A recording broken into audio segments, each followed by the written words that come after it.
Forget frequently asked questions. Common sense, common knowledge, or Google. How about advice from a real genius? 95% of people in any profession are good enough to be qualified and licensed. 5% go above and beyond. They become very good at what they do, but only 0.1% are real geniuses. Richard Jacobs has made it his life's mission to find them for you. He hunts down and interviews geniuses in every field: sleep science, cancer, stem cells, ketogenic diets, and more. Here come the geniuses. This is the Finding Genius Podcast with Richard Jacobs. Quick note before we begin. The Finding Genius Foundation, as part of the Finding Genius podcast, has recently completed a book about understanding viruses. So the creation of this book was to interview 100 virologists, ask them a lot of deep, difficult questions, take the most difficult questions, and then re-interview the top 25 or so and ask them the hardest questions I could think of. And we compiled that all into a book. So you'll see question and 4 or 5 experts' answers. Question, 4 or 5 experts' answers. There's about 30 questions in the book. I think it's a great read for the layperson and for the researcher. It talks about a lot of speculation in the world of viruses, such as are they alive or not, and why is it important? Why do viruses go latent or hidden or ineffective or sit in a person or an animal or another creature for weeks, months, years, and then suddenly become virulent and affect that person? So there's a lot of really provocative questions in the book. It's now on Amazon. So if you go to Amazon and type in Finding Genius, you'll see the book on viruses. It's also on Kindle. The Audible version is in production and should be ready in approximately a month. But if you want to go and order it now, you can do so again by going to Amazon or Kindle, or go to findinggeniusfoundation.org and go to publications. There's an opportunity as well to get the transcripts of all the interviews and to hear the original interviews themselves. If we had put them all together, the book would be about 1,000 pages, but we condensed them down to make it juicy and concise and tight and very interesting. So I hope you'll check out the book. We're now working on one about cancer, but this is going to be our goal is 3 times a year to come out with these masterclass books that I think will inspire new scientific research, and I hope you'll check it out. Thank you. Hello, this is Richard Jacobs with the Finding Genius podcast, now a part of the Finding Genius Foundation. I have Justin Schmidt. He's the author of the book called The Sting of the Wild, and it's on Amazon and wherever books are sold. He's an entomologist, and he has a mission. Some say it's brave, or others, think it's crazy, but he's been comparing the impacts of stinging insects on humans, using himself as a test case. So he's been stung by God knows how many creatures and reports on how painful it is and other things, and we're going to get into a story. So, Justin, thanks for coming. You're welcome. It's my pleasure to be with you. Yeah, so tell me about your background. How did you go from being a normal entomologist to like a crash test dummy for stingers? Well, I think I still am a normal entomologist. Maybe that says something about entomologists, but no, not really. I'm more or less on a quest for science, a mission for science, rather than anything exceptional. I was just a young kid, like most kids, and I was growing up in a rural area. There wasn't much to do, and so we had a dusty ball field, and that was about it. A lot of trees to climb, and so being little, I was always kind of a little kid. So I would look around at things that are close to me and little like me, and that would be things in the grass and in the fields. And so I just always had this interest in insects. I, of course, had never heard of the word entomology. I have no idea what that was. I just knew the creepy crawly things were kind of cool. So that's how I got started.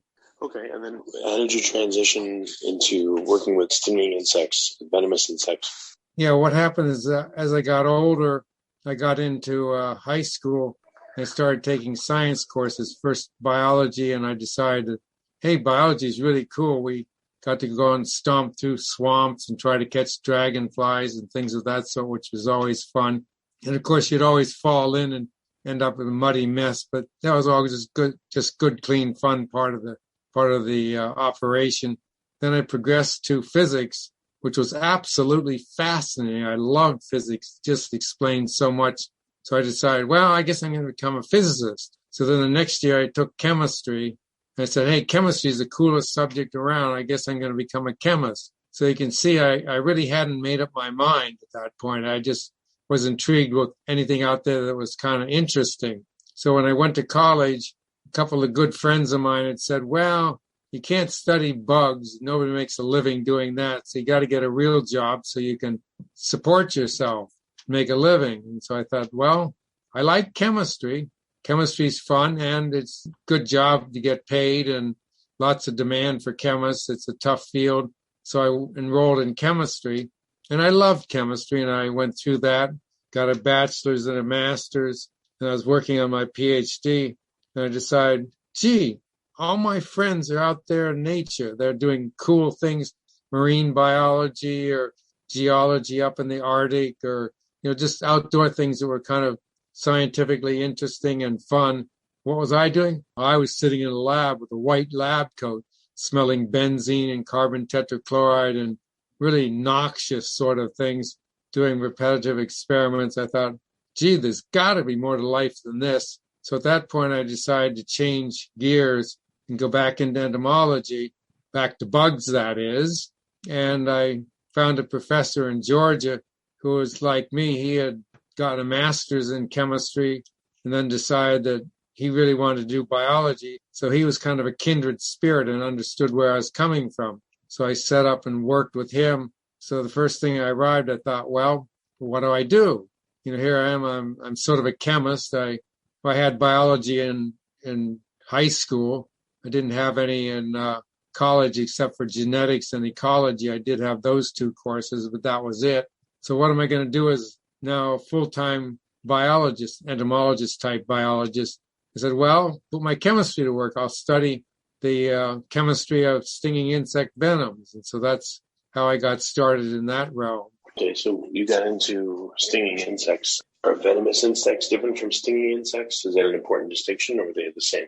They're pretty much a stinging insect versus venomous insect are pretty much interchangeable terms. That you can talk about toxic insects. Those are things that you have to eat. For example, blister beetles. You don't want to eat one of those because they were the famous Spanish fly, and it does a lot of really bad things like irritate and destroy your stomach lining. And of course, in the process of irritating your kidneys and genital region, that was where the name Spanish fly came from. If you tailor just the right amount, supposedly, according to the rumor, which I have not pursued and I'm not going to, I could guarantee you that it was supposed to, if you got just the right dose, enhance the romantic life. And I thought, well, no, I don't think we want to go there. But that would be a toxic thing because they have no stinger. A venomous insect or a venom in general is something that's injected into you. So that's the main difference. It's kind of a nuanced thing, but it is important. Yeah, because I just wondered if so you focus only on insects that just sting, or I guess some of them can spray venom. It's not venom, but skunks spray. I don't know if there's any other insects that I guess vinegaroons spray you with vinegar. And so is it just the sting, or do you deal with insects that spray, or they're ones that inject through fangs? I mean, snakes, do you let them bite you? Like, where do you draw the line here? No, I step back to a broader scale than that. I'm basically interested in the evolution of predator-prey systems and how animals prevent getting eaten and yet eat themselves. You figure the two challenges of life, two of the most important ones are getting something to eat to continue going on and not being in somebody else's tummy. So I study a lot of those dynamics, and one of those I worked on were vinegaroons, which, as you mentioned, spray concentrated acetic acid, something like 13 times more concentrated than vinegar, or about 65% acetic acid, which is a whoppingly huge concentration. And so I studied them as far as the defense. What do they eat? And they eat virtually everything. What eats them? Virtually nothing. So they've got a pretty good game going for that species. And I studied giant velvet mites, which are toxic and taste really, really bad. So that's their defensive system. Wait, what kind of did you say velvet mice? Yeah, they're giant velvet mites. They're about a quarter of an inch long, and they're bright red and they're spotted. They're actually quite cute. Chinese stuffed animal makers should make these and put them on the market. I'm sure they'd get snapped up like hotcakes. So what's your goal in studying these creatures? I mean, you're letting some of them, I guess, sting you and bite you to see how it feels, which is kind of crazy. I guess you're a masochist in a way. But what's your goal in studying them? Just to study them and learn as much as you can? Basically, I don't really let insects sting me in general.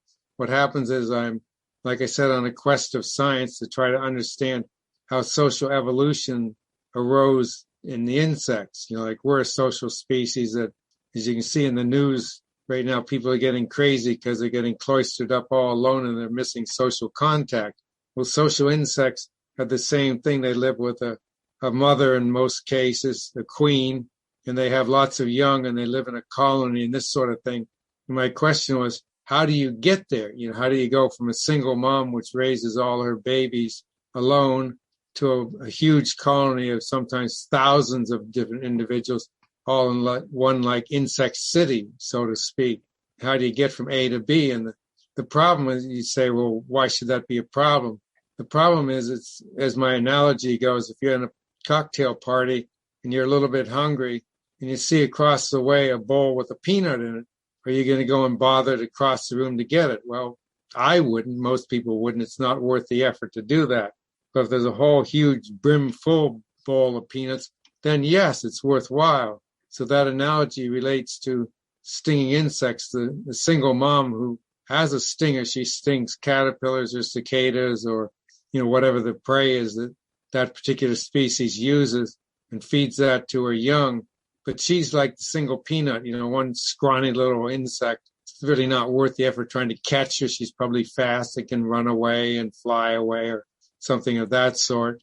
And so as they go into get a colony, all of a sudden now you've got a situation where it's like being a mom with a whole bunch of helpers and thousands of babies. Problem. We can't run away now. We have this city, and so we have to stand and fight. And how are we going to fight against something that's a million times bigger than us, like a skunk or possum or any number of large predators, bears, raccoons, you name it, just about everything likes eating insects. Before we continue, I've been personally funding the Finding Genius podcast for 4.5 years now, which has led to 2,700 plus interviews of clinicians, researchers, scientists, CEOs, and other amazing people who are working to advance science and improve our lives and our world. Even though this podcast gets 100,000 plus downloads a month, we need your help to reach hundreds of thousands more worldwide.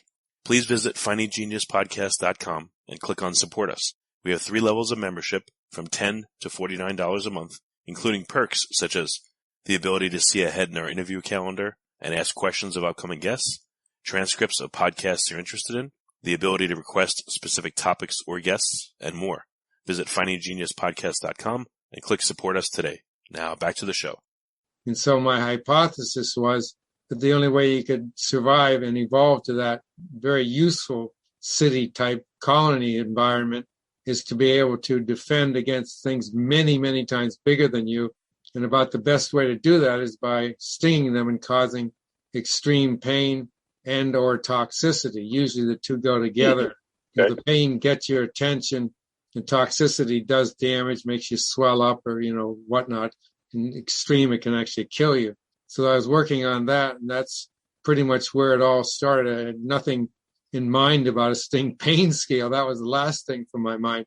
I was interested in the chemistry at that point. Do you know of anyone that's looked at the microbiome of venomous creatures to see if there's certain bacteria that tend to hang out, in the gland, let's say, that produces the venom, or, in the body of the creature?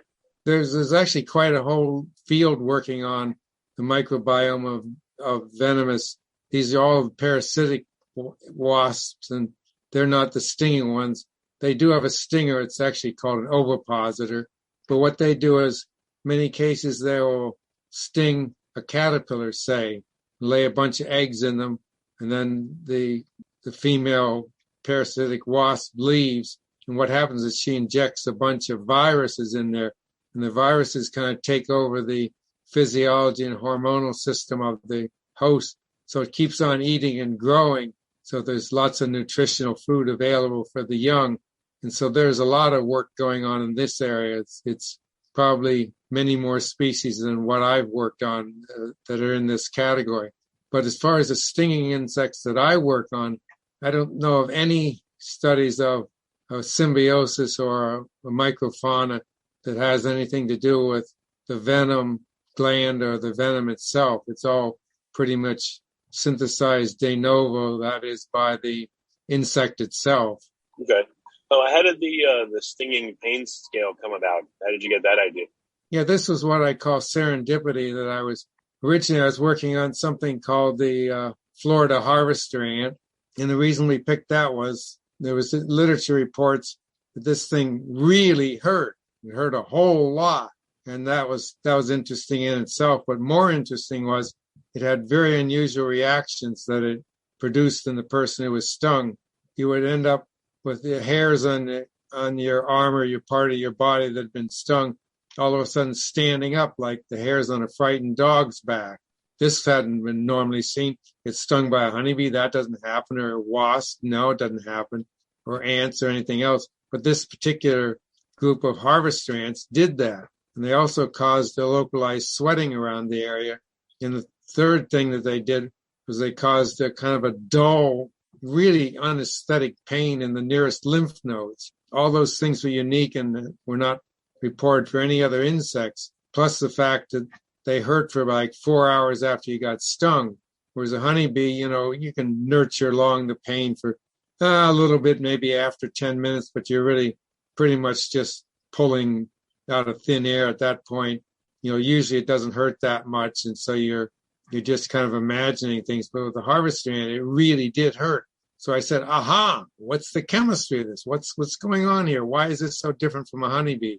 And so I did the chemistry and found out it has a lot of enzymes, which are totally unknown to insect venoms. And so I said then at that point, okay, I'm just an experienced person from more northerly climates. If you like this podcast, please click the link in the description to subscribe and review us on iTunes. Where we have honeybees and we have bumblebees and we have yellow jackets and we have paper wasps and things of this sort. We all get stung by those as kids. We always are doing something rascally and ending up stirring up a colony and getting stung by these things. We know what they feel like. They're kind of burning like a match head that breaks off a struck match and lands on your skin or something. It kind of burn and they hurt, but that's about it. And this harvester ant was so different. So then the question was, well, is it Southern hospitality? Because I was in Georgia, whereas all my other experiences have been up in Pennsylvania or the Northwest. And so I said, well, there's only one way to answer this question. That is to examine a whole lot of other venom. Time I was doing this, the venoms are only 1 or 2 hornet species and 1 or 2 yellow jacket species and honeybees. Those are the only 3 groups that had been studied at all. There's 20,000 bees, different species of bees, and there's probably 60,000 total species of stinging insects. So we knew about, well, now with my work, 4 of them. So I said, is my oddball 4th, is that oddball like I thought, or is that more typical and just the 3 that have been studied were strange ones? So that set me on my quest. So you said there's 60,000 different stinging insects? Exactly. Yeah, there's a lot of them.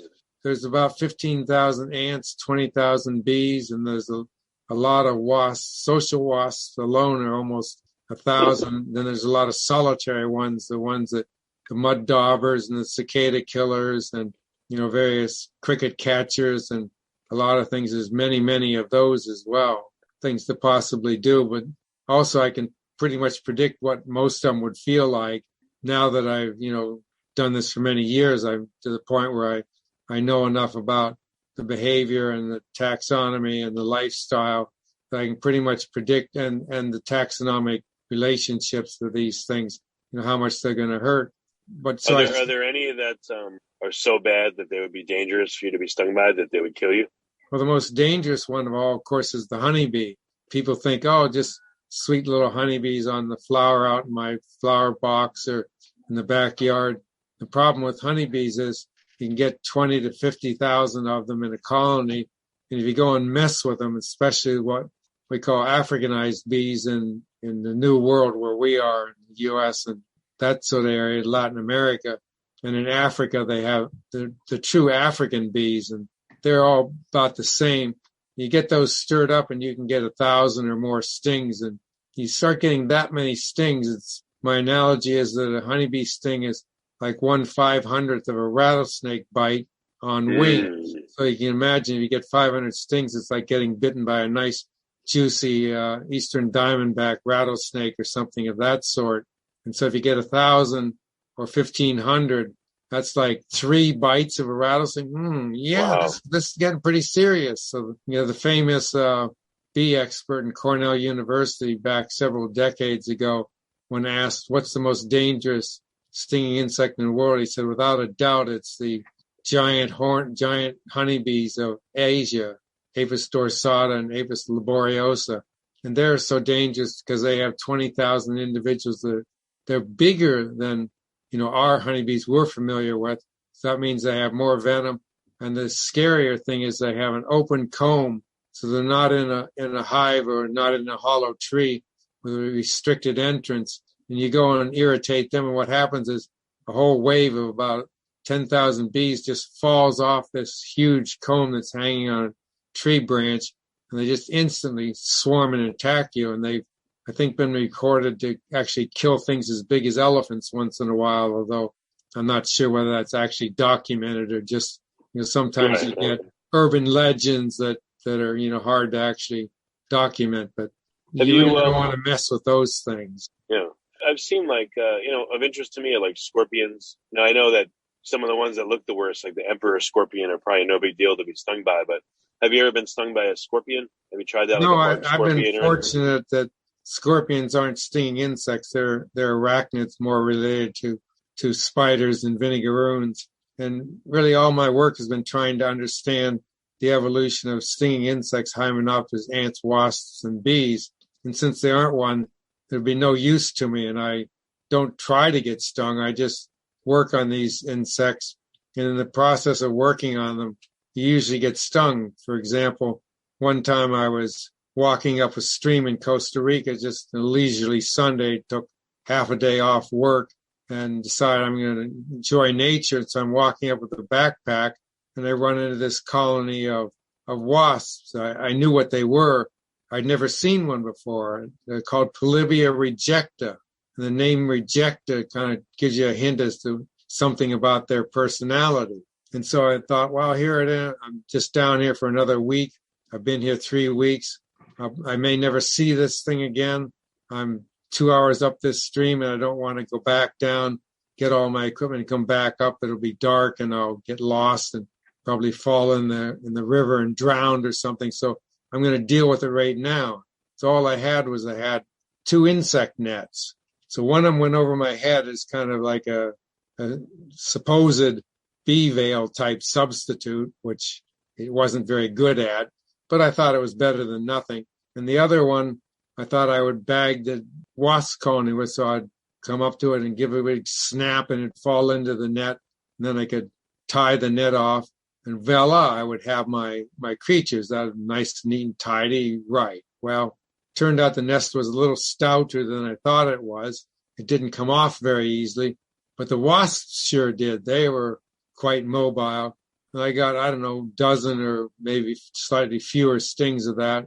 But I nevertheless got enough of the nest that I got what I wanted. And you say, well, that's a painful way to get a data point, which is true, but it was a data point. It's something I may have never seen again. And since it's rare when you get a chance to get one more species to add to the list you need about 60 or 70 to get enough to actually do the statistics that were required for my study. So when you're getting along 40 or 50, you've gotten almost there, but the ones available that are left are getting kind of scarce. So if you see one, you gotta get it. Just do what you have to do. And so that's how virtually all of my painful stings occurred. That they're all, one of the correlations between pain and stinging insects is those that really hurt tend to be not so reticent to sting. They'll come right after you. Whereas those that don't tend to hurt are usually quite shy, and it's really hard to get them to sting you. And they usually don't at all. And so that's how I got most of my stings, was being out in the biological battlefield, so to speak. Another example, I was up a tree and tried to get one. And unfortunately, I didn't realize that they could fly through my bee veil, which I did have on that time. They were small enough. So the next thing you know, you're getting stung. And well, I got them, but I also got another sting number for the pain scale. So it all kind of works out in the end. And it's just, occupational hazard, I guess you'd say.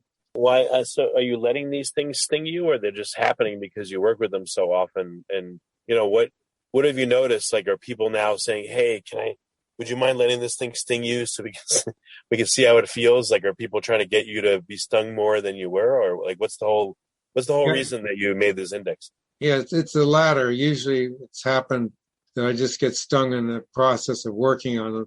I almost never intentionally sting myself. There's the urban legend, which is going to persist forever as long as we have language and people, that I sting myself intentionally. And there's really no point in trying to fight that because urban legends can't be debunked. But yes, I have stung myself a couple of times intentionally. And those are all the result of, I'd give talks and people would come up with their favorite insect and they'd say, well, what about those scary mud daubers, those dirt daubers, those things that make a cloud of dirt on the wall of your shed or in the back porch or something like that? They're really scary. These things, they gotta hurt. They asked me, have I ever been stung by one? I said, no. And they say, well, what would it hurt like? And I said, well, it'd be pretty minor. They say, why is that? And I say, well, the reason is they're solitary. It's just the single mom again, and she's catching a few spiders, sticking them in the dirt nest, laying an egg and raising her young. And the problem for a predator is, although she's over an inch long and very scary looking, she's an awfully skinny snack. It's like eating a leaf. You don't get much nutrition out of one small morsel. And you say, well, you could eat her nest. Well, if you want 80% mud and 20% squash spiders, I guess you could do that, but most predators don't want to do that. So she'd have no real reason to defend. If something comes nearby, like a bird or something, she just flies away and escapes. And generally that does the trick because nobody wants to mess with her nest. So I said, therefore, she'd have no real reason to have a painful venom. And so it should be very minor. And people would say, yeah, right, Schmidt, you're just a coward. And I said, well, no, I had no reason to do that. I said, the other thing is it's very hard to get them to sting. I've never known of anybody who's been stung by one. People that work on them spend a whole life, you're learning behavior of solitary wasps like these, and most of the time they never get stung. And other people will catch the insect, reach into the net and grab it by fingers, and they don't report getting stung. So I had I'd give these meetings to public and scientific meetings, and they always ask the same question about one or two of their favorite, quote, scariest of insects.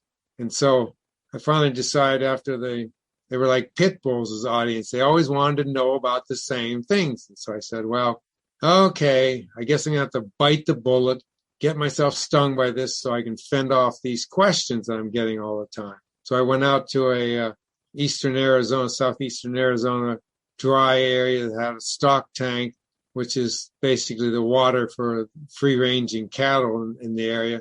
And they're pumped by a windmill that pumps water out of the ground and puts it into a kind of a cavern or a container, a trough, so to speak, where the cattle can get their drink. Well, a lot of these things are kind of failing, and so they overflow on a windy day, and there's, water in the ground. What's water and ground equal? Any young kid knows that. Water plus ground makes mud. Since there's mud dauber, they need mud to make their nests. They can't make it out of dust because they need water to make it into mud. So the idea is there were a lot of them around there collecting this mud. So I grabbed 3 of the females, and you can tell the difference. Males don't do any work. They're kind of, well, I'm not going to go there, but anyway, they're sort of lazy and they can't sting. So they have no reason to be there. And so I grabbed 3 of the females.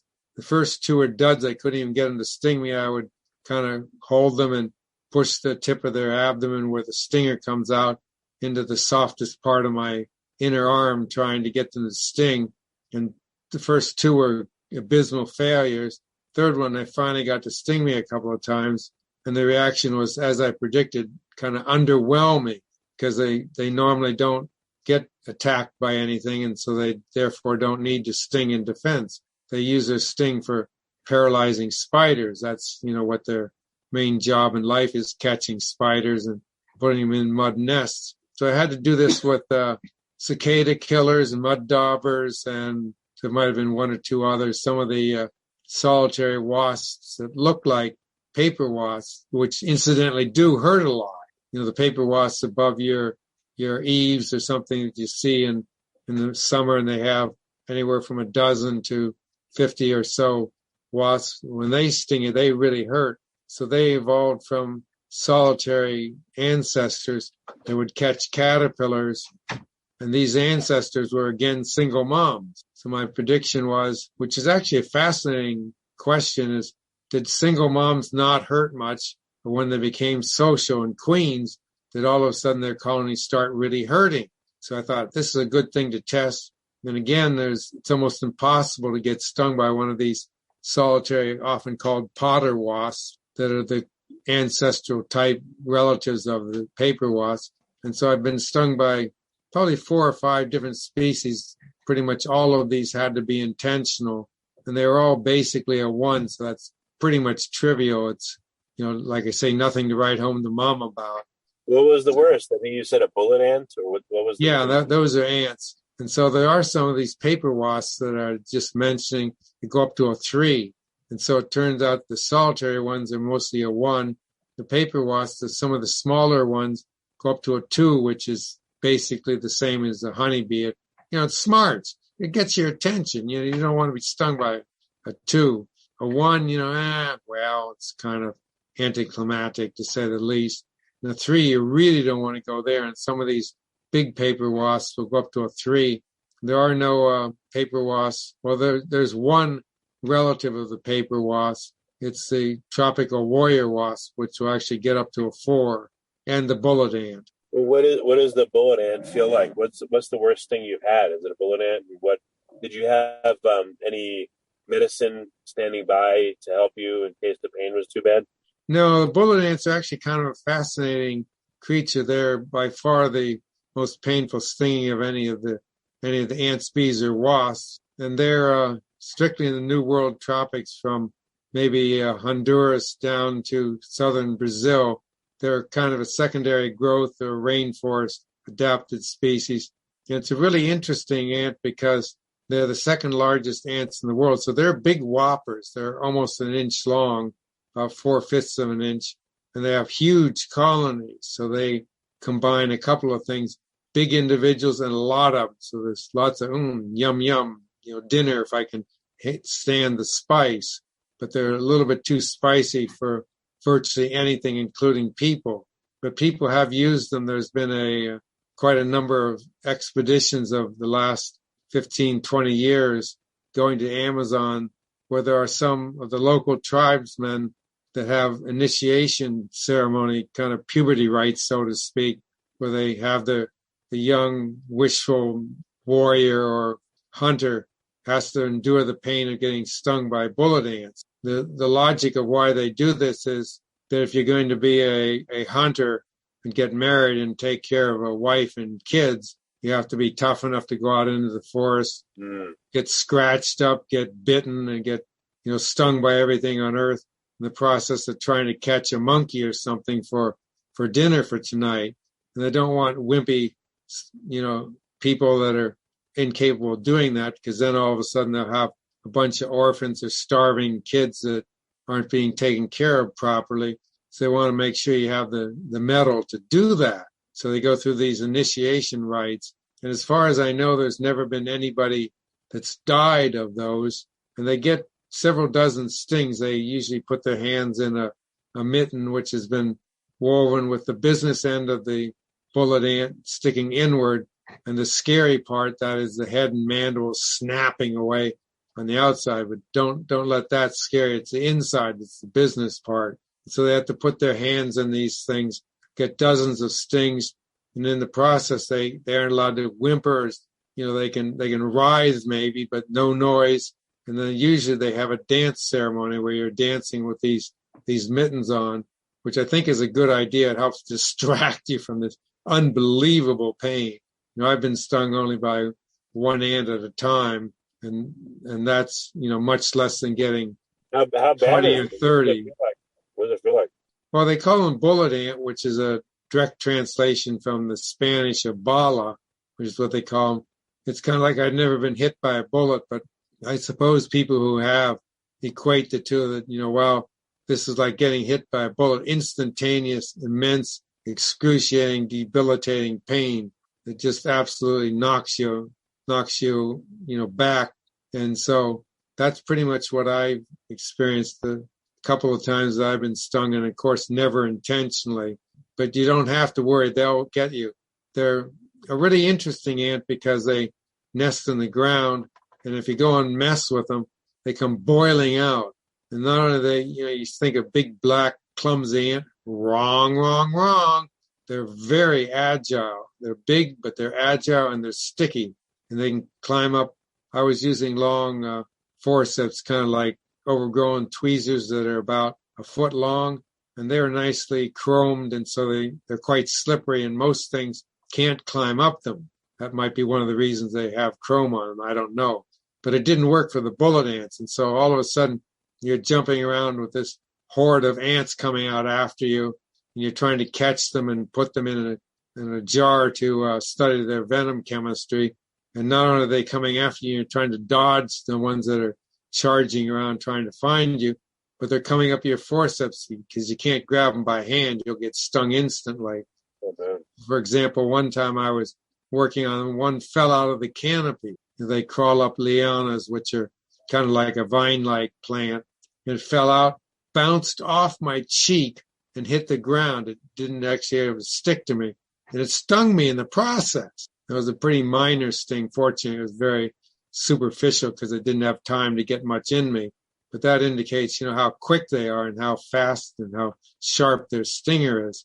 And so they climbed up the forceps, and that's how I got stung. And after the first time, I kind of got a little bit more cautious and learned how to not quite rile up so many, rile up one or two at a time. Be patient, wait for them to come down the tree trunk and catch them one at a time. And that way you don't alert this whole army to come after you. Well, in general, what makes a sting painful? What are the chemical components that contribute to pain? And do they do damage long-term, or is it just short-term pain? Yeah, in the case of the bullet ant, it's something we call ponerotoxin, which is a protein. It's actually a small protein called a peptide. And it's absolutely unique. There's nothing else in the world similar to this thing. And it causes all the pain, and it seems to cause the toxicity as well. It affects neuromuscular, nervous system connections. And it's interesting in that the bullet ant is an odd species of ant. There's something like 17 subfamilies of ants, and subfamilies are like countries, around the world. They're distinct populations which have many cities and many towns in them. Those would be the species. Well, the bullet ant is like a single continent that has one species in it. And it's been that way for about 100 million years. So it's been off there, cast off on its own to evolve this amazing venom. And so there's nothing that's similar to it. And that's pretty much what causes both the pain. It's actually highly toxic as well. It's about twice as toxic per unit weight as a honeybee. So honeybees are pretty powerful. Actually, they're more toxic than most rattlesnakes. So you can see you get a big ant that's twice as toxic per amount of venom as a honeybee. If you get a couple of dozen stings, that would be enough that it definitely gets your attention, but it's not enough to actually kill you. I've calculated the number that kill a normal adult human being would be about 245.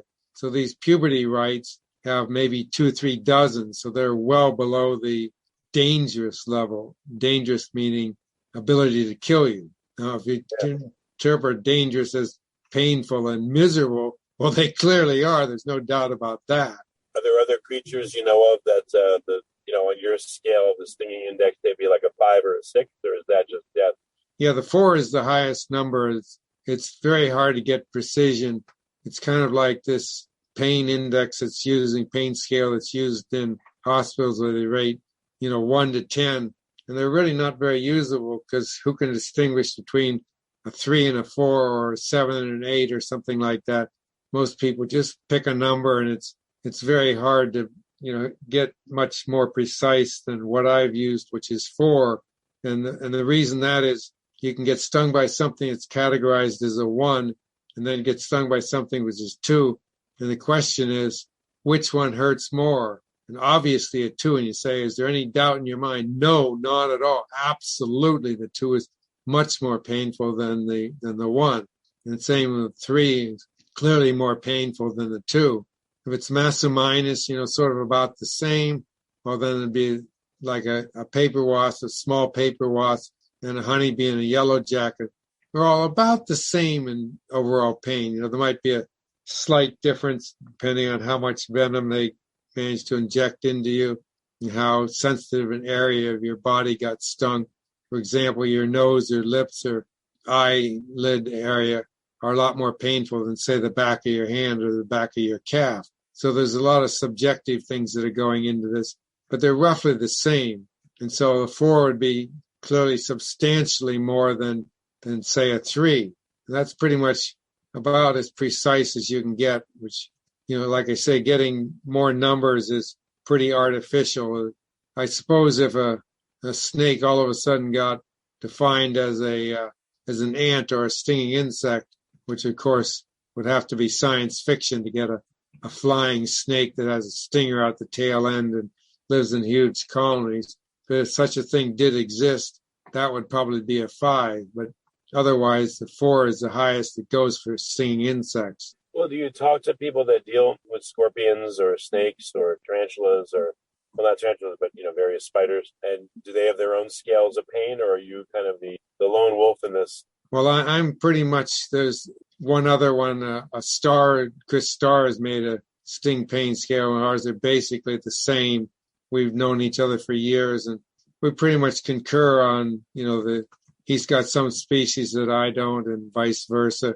But the difference is our insects we work on are not medically dangerous. In other words, they're not going to kill you. They're not going to make a finger fall off, or not going to rot out your flesh or something like that. You start talking about other things like snakes in particular, but also scorpions and some of the spiders. Those things can be quite dangerous. And so people don't want to get bitten by black widow spiders or Sydney funnel web spiders or some of Phenutria, which is, I guess, called a banana spider.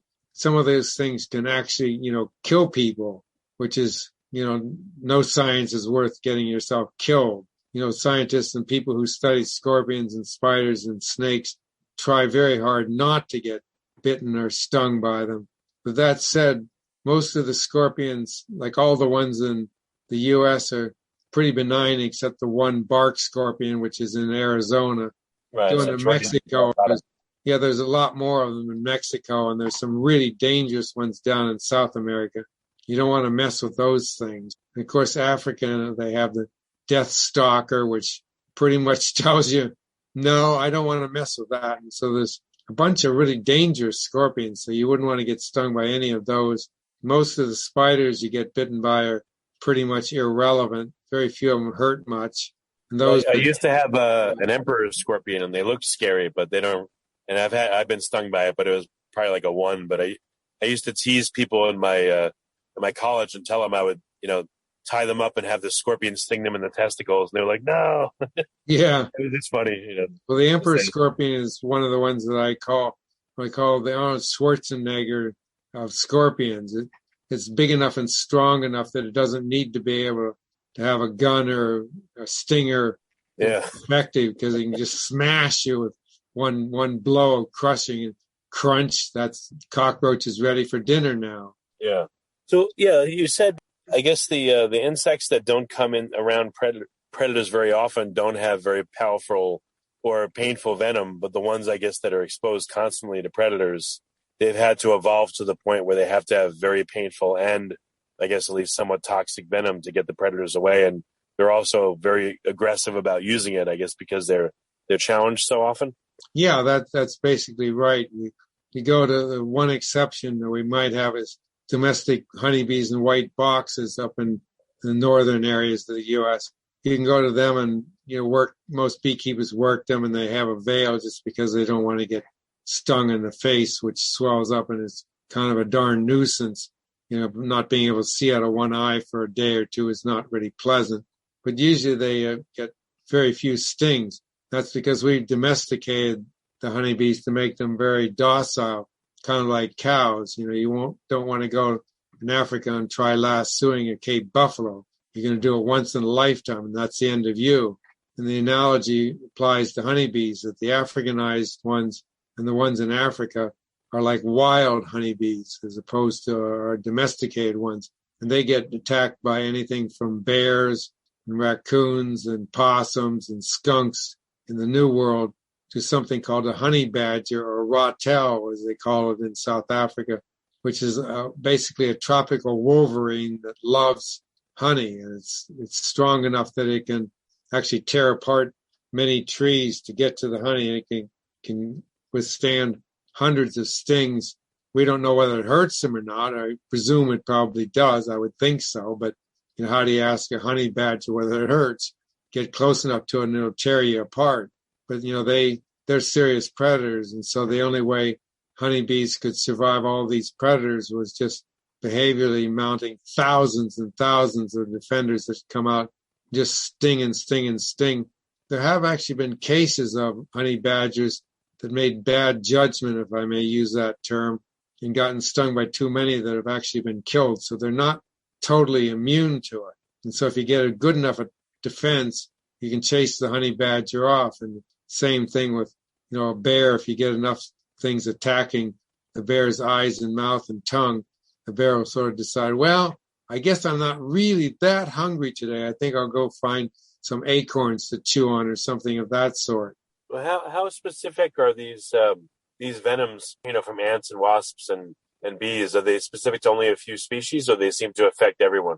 They pretty much affect all vertebrates, that is mammals and birds. Usually birds and reptiles are more resistant than mammals. Birds, I'm not sure why. Maybe it's just because they basically are a warm-blooded reptile. The reptiles are a lot more resistant than us. They're affected by, even amphibians like toads, which are some of the most primitive of the vertebrate species that we have on land. And toads will get stung in the mouth, and they don't like it. You can see they obviously are gaping, and their eyes are popping in and out. But they're hardy enough that they can just keep eating them. Depends how hungry they are. So we don't know how toxic it is to toads. I haven't ever heard of a toad dying of being stung to death. It might take an awful lot. But as far as mammals, mice and men and various other animals are pretty much, as far as we know, none of them are resistant or tolerant of the toxic, venom components. Okay. Well, what's the future of your work? What do you want to work on, or what are you working on now over the next year or two?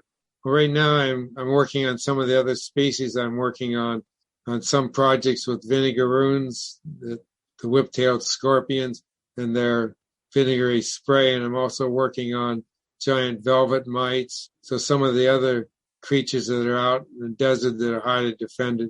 As far as stinging insects, I'm not really doing much there because I pretty much concluded most of the studies that I wanted to do originally.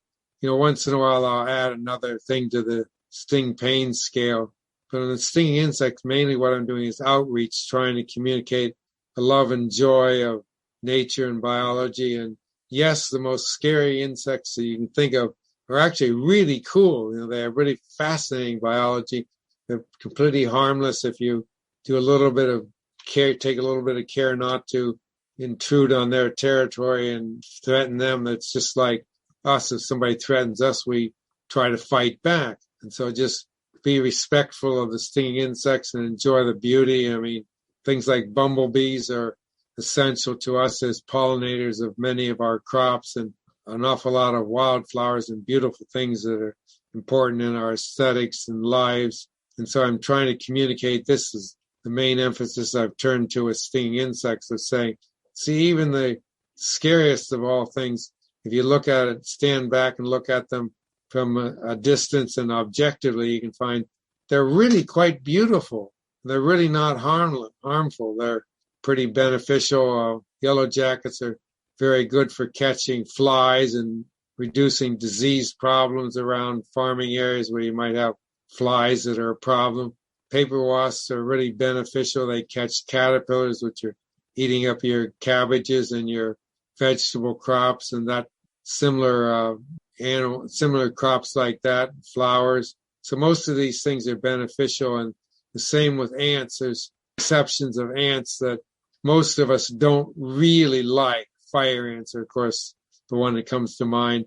We don't like Argentine ants, which incidentally can't sting. They just bite, and they don't really hurt much. So they're just kind of a nuisance. You get 100,000 of those in your house trying to go to your sugar bin, and you decide, I don't think I like Argentine ants. So ants are the main ones that are unpleasant. Some of these introduced exotic species that come in and cause trouble, but by and large, most stinging insects are actually quite beneficial, including the ants. They aerate the soil. They catch a lot of insects and things that could be, pests and that kind of thing. Okay. Well, very good. Justin, what's the best way for people to find out more about your work? Where can they go? Well, they can just Google The Sting of the Wild. Amazon has it. It's readily available in paperback. Its list price is $20, but I think on Amazon I'm not sure, I haven't looked lately, but it's probably like $15. And you can get it from Johns Hopkins Press, who has done a marvelous job of producing the book, and they have discounts usually of 30 or 40%, and so you can get a good price for that.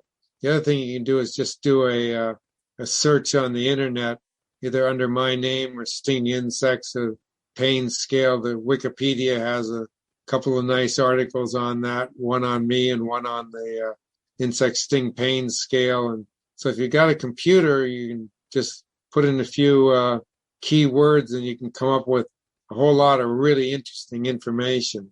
Well, thank you for coming on the podcast. And like I said, what you're doing is very cool and unique, so I appreciate it. Thank you so much. It's been my pleasure chatting with you. If you like this podcast, please click the link in the description to subscribe and review us on iTunes.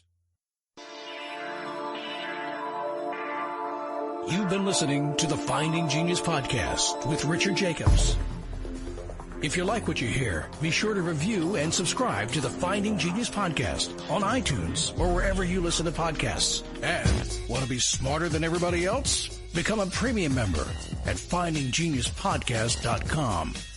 This podcast is for information only. No advice of any kind is being given.